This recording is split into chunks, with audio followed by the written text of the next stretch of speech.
Hi everyone, welcome to the Lee's channel.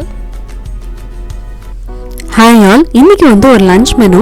இன்றைக்கி Friday holiday இருக்கனால கொஞ்சம் டைம் இருக்கனால ஒரு 2 பொரியல், அப்புறம் ஃபிஷ் ஃப்ரை, அப்புறம் புடலங்காய் போட்டு பருப்பு குழம்பு வைக்கலான்னு சொல்லி லஞ்ச் இன்றைக்கி ரெடி பண்ண போகிறேன். அதுக்கு முதல்ல மீனுக்கு மசாலா தடவதுக்கு ஒரு சின்ன துண்டு இஞ்சி, 2 பூண்டு, 4-5 காஞ்ச மிளகா, கொஞ்சமாக சோம்பு, நல்ல மிளகு, மஞ்சப்பொடி, உப்பு, அது கூட கொஞ்சம் கரம் மசாலா, தண்ணி ஊற்றி நல்லா பேஸ்ட் மாதிரி அரைச்சி எடுத்துக்கலாம்.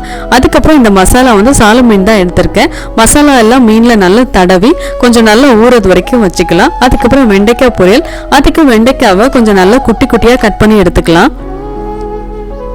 இது மணத்தக்காளி கீரை. இங்கே குவைத்தில் நம்ம ஊற மாதிரி எப்பவுமே கீரை ஃப்ரெஷ்ஷாக கிடைக்காது.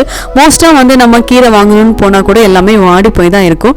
எங்கள் பில்டிங்லேயே ஒரு சின்ன தமிழ் கடை உண்டு. ஒரு சின்ன காய்கறி எல்லாமே இருக்கிற மாதிரி ஒரு சின்ன கடை உண்டு. அவங்க காலையிலே ஃபோன் பண்ணி இந்த மாதிரி ஊர்லேருந்து ஃப்ரெஷ்ஷாக கீரை வந்திருக்கு, வேணுமான்னு கேட்டாங்க. ஸோ அதனால் இன்றைக்கி டைம் இருக்கனால ஃப்ரெஷ்ஷாக வாங்கிடலாம்னு சொல்லி வாங்கியாச்சு. மணத்தக்காளி கீரை ரெடி பண்ணுறதுக்கு முதல்ல அந்த இலையெல்லாம் தனித்தனியாக எடுத்துடலாம். எங்களுக்கு ஒரு சின்ன பால்கனி இருக்குது. அதில் சரி இந்த மணத்தக்காளி கீரை வைக்கலாமேன்னு சொல்லி பார்த்தா யூடியூப்பில் மோஸ்ட்டாக விதை போட்டு வைக்கணும், அப்படி இல்லைன்னா இந்த ஸ்டெம் வச்சாலும் வரும்னு சொல்லி போட்டிருந்தாங்க. ஊரில் உள்ள கிளைமேட்டுக்கு ஓகே, இங்கே பயங்கர சம்மர். இப்போ இந்த ஸ்டெம் வச்சா வருமானு தெரியல, சரி ட்ரை பண்ணி பார்க்கலாமேன்னு சொல்லி அந்த மணத்தக்காளி ஸ்டெம்ப் எல்லாம் மேலே கொஞ்சம் கீழே கட் பண்ணி நட்டு வச்சுருக்கோம். ஸோ இது நல்லா வந்துச்சுன்னா இது ஒரு வீடியோ போடலாம். ஸோ மண் நம்ம காய்கறி எல்லாம் அந்த தோல் எல்லாமே வேஸ்ட் பண்ணாமல் நாங்களே ஒரு உரம் மாதிரி போட்டு ப்ரிப்பேர் பண்ணி வைப்போம். ஸோ அந்த சாதா மண் எல்லாமே கலந்து தான் இந்த மண் இது ரெடி பண்ணி வச்சுருக்கோம். அதில் தான் இந்த ஸ்டெம்ப் எல்லாம் வச்சுருக்கேன். ஸோ இது நல்லா வந்துச்சுன்னா இது எல்லாமே சேர்த்து ஒரு வீடியோவாக போடலாம்.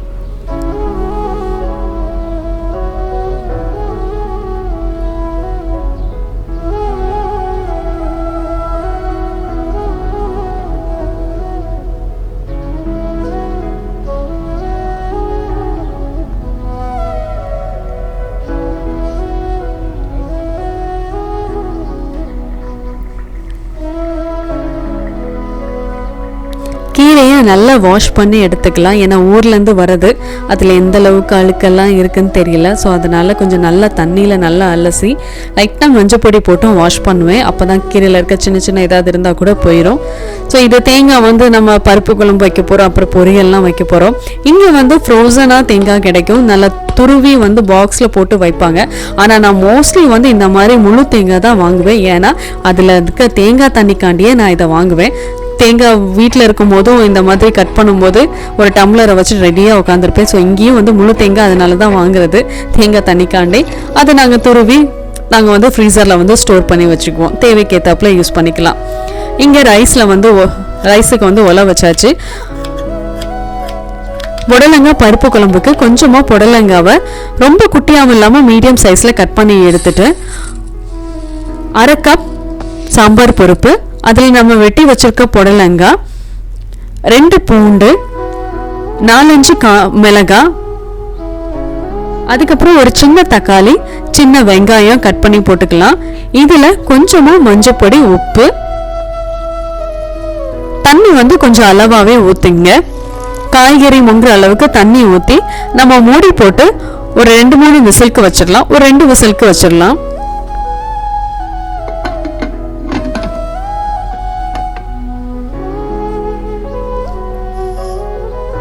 சைடில் அங்கே தண்ணி கொதிச்சிட்டு இருக்கு அரிசிக்கு. ஸோ அரிசியை நல்லா வாஷ் பண்ணி வச்சுட்டு ஒலை நல்லா கொதிச்சதுக்கப்புறம் அதுக்கப்புறம் அரிசியை போட்டுடலாம். நான் இப்போவுமே ஸ்பூனில் தான் போடுவேன், கையால் போடவே மாட்டேன். ஸோ எத்தனை பேர் இந்த மாதிரி போடுறீங்கன்னு சொல்லுங்கள்.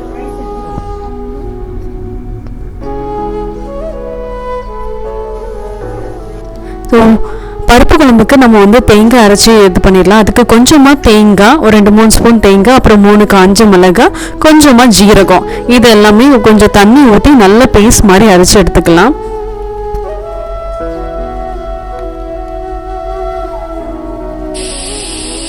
ரெண்டு விசில் விட்டு புடலங்காய் நல்லாவே வெந்துச்சு. இப்போ ஓப்பன் பண்ணி பார்த்துடலாம்.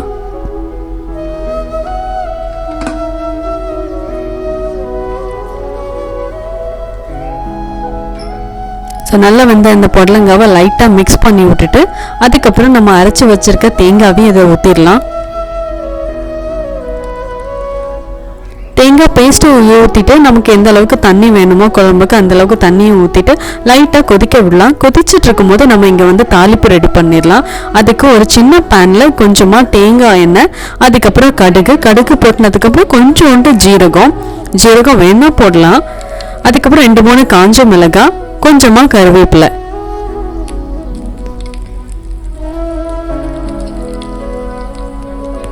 இதில் லைட்டாக பெருங்காய பொடியும் போட்டுட்டு அதுக்கப்புறம் நம்ம தாளிப்பை இங்கே கொதிச்சிட்டு இருக்க பருப்பில் ஆட் பண்ணிடலாம். சூப்பரான டேஸ்டியான தேங்காய் அரைச்ச புடலங்க பருப்பு குழம்பு ரெடி.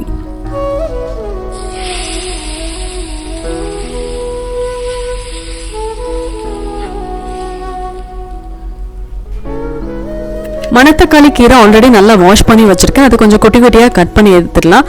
அதுக்கப்புறம் சின்ன பேனில் கொஞ்சமாக தேங்காய் எண்ணெய் ஊற்றி கடுகு, உளுத்தம் பருப்பு, ஒரு 2-3 பல் பூண்டு, ஒரு பாதி வெங்காயம் குட்டி குட்டியாக கட் பண்ணது,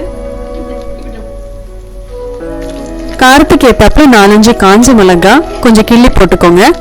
இதில் லைட்டாக மஞ்சள் பொடி போட்டு மிக்ஸ் பண்ணிக்கலாம். உப்பு இப்போவே போட வேண்டாம், ஏன்னா கீரை வந்து எப்போவுமே போடும்போது நிறைய இந்த மாதிரி இருக்கும். அது வதங்கி வரும்போது நல்லா சுருங்கிடும். ஸோ நல்லா வதங்கினதுக்கு அப்புறமா உப்பு போட்டுக்கலாம்.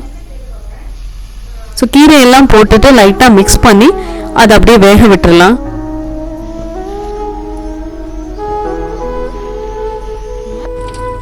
ரைஸ் வந்து நல்லா வெந்துச்சு. ஸோ அதை வந்து நல்லா வடித்து எடுத்துடலாம். வடித்த பொன்னி ரைஸ் ரெடி. கீரையும் பாருங்கள் இப்போ எந்த அளவுக்கு வதங்கிட்டு, நல்லாவே வதங்கிட்டு. இப்போ வந்து நமக்கு எந்த குவான்டிட்டி இருக்கோ அந்த அளவுக்கு உப்பு போட்டுடலாம். உப்பு போட்டுட்டு ஒரு 2-3 ஸ்பூன் துருங்கின தேங்காய் போட்டால் நம்ம மணத்தக்காளி கீரை ரெடி.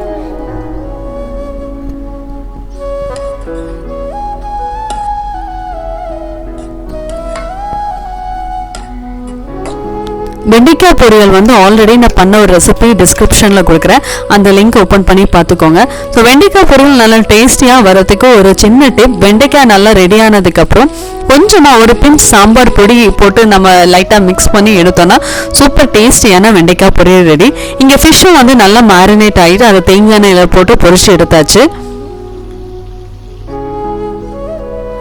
வெண்டைக்காய் பொரியலில் வந்து நான் கொஞ்சமாக தேங்காய் ஆட் பண்ணுறேன், ஒரு ஸ்பூன் தேங்காய் ஆட் பண்ணுறேன். இது ஆப்ஷனல் தான், வேணும்னா நீங்கள் வந்து போட்டுக்கலாம். இது கூட நம்ம சாம்பார் பொடியும் போட்டு எடுத்தால் நல்லா சூப்பர் டேஸ்டியான வெண்டைக்காய் பொரியல் ரெடி. மோஸ்ட்லி வந்து வெண்டைக்காய் பொரியல் யாருமே விரும்ப மாட்டாங்க, கொஞ்சம் வலுவலுன்னு இருக்குது. ஆனால் இங்கே எங்கள் ரெசிபி பார்த்து பண்ணிங்கன்னா நல்ல டேஸ்டான வெண்டைக்காய் பொரியல் பண்ணலாம்.